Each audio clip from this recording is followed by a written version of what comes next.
ডিভোর্সের প্রায় ১ বছর পর আমার প্রাক্তন স্বামীর একটা এসএমএস আসলো। তারপর আমার এলোমেলো হয়ে যাওয়া জীবনটা আরো বেশি এলোমেলো হয়ে গেল। তার ছোট্ট একটা এসএমএস আমাকে এত বেশি আঘাত করবে আমি ভাবতেও পারিনি। রাত ৩টার সময় এসএমএসটা ছিল, তোমাকে ছেড়ে আমি জীবনে সবচেয়ে বড় ভুল করেছি, পারলে ক্ষমা করে দিও। তার ঠিক ৫ মিনিট পর আরেকটা এসএমএস আসলো। তাতে লেখা ছিল, আয়শা, আমি আমার মায়ের কথায় তোমাকে অনেক ভুল বুঝেছি, তোমাকে ছেড়ে দিয়েছি। এখন হাড়ে হাড়ে বুঝতে পারছি তোমার শূন্যতা। আমি আজ পৃথিবী ছেড়ে চলে যাব। তাই চিরবিদায়ের আগে যে মানুষটার সাথে সবচাইতে বেশি অপরাধ করেছি সেই মানুষটাকেই সবটা জানিয়ে গেলাম। আমি ঘুমের ঘরে চোখটা খুলে এসএমএস গুলোকে ভালো করে পড়লাম। আমি বুঝতে পারছিলাম না কি করব, কিন্তু যেই মানুষটা ডিভোর্সের আগে আমাকে বলেছিল তুই কল বা এসএমএস দিলে আমার মরা মুখ দেখবি, আজ সেই মানুষটাই আমাকে এসএমএস দিচ্ছে। সুন্দর একটা সংসার ছিল আমার, ৮ মাসের সংসারে বাচ্চাও পেটে এসেছিল,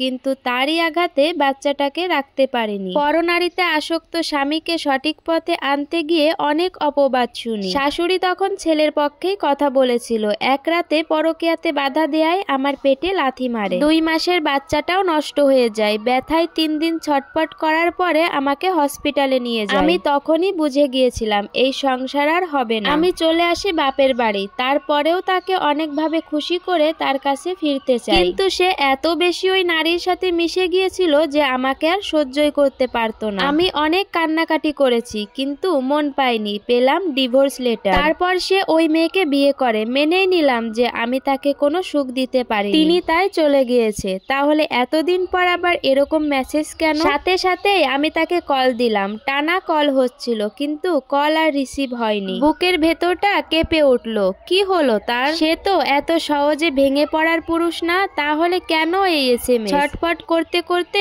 রাত ৩টা ৩০ শাশুড়ির নাম্বারে কল দিই। এই মানুষটার জন্য আজ আমার ঘর নেই, তবুও কল দিয়ে যাচ্ছিলাম। দ্বিতীয়বার কল দেওয়ার পর সেই কর্কশ কণ্ঠটা আবার শুনলাম। শাশুড়ি বলে উঠলো, তুমি কি মনে করে এতদিন পর কল দিলা? কোন মতলবে? আমি বললাম, আপনার ছেলে কোথায়? উনি বলল, কেন এখনো কি পিছু ছাড়োনি? ছেলে ভালো আছে তার বউকে নিয়ে। এত রাতে কোন মতলবে তুমি আমাকে কল দিয়েছো? আমি বললাম, এসব কথা রাখেন, আগে বলেন সে কোথায়? শাশুড়ি বললেন, সে তার রুমে ঘুমোচ্ছে। আমি বললাম, তাড়াতাড়ি তার রুমে যান, কোনো অঘটন ঘটার আগে শীঘ্রই তার রুমে যান। আমি লাইনে আছি। কি মনে করে শাশুড়ি তার রুমে গেল। গিয়ে দরজা অনেকবার নক করলো, কিন্তু কোনো সাড়া নেই। কয়েকবার জোরে জোরে ডাকার পরেও কোনো সাড়া নেই। তখন শাশুড়িও অনেক ভয় পায়। তখন অনেক রাত, সবাই ঘুমিয়ে। ডাকাডাকি করা শুনে আমার শ্বশুর, দেবর এবং পাশের বাসার সবাই জেগে যায়। দরজা ভাঙার শব্দ শুনছিলাম। মজবুত দরজাটা ভাঙতে অনেক সময় লাগে। তারপর দরজা খুলেই একটা চিৎকার শুনি আমি আমার শাশুড়ি। বাবারে,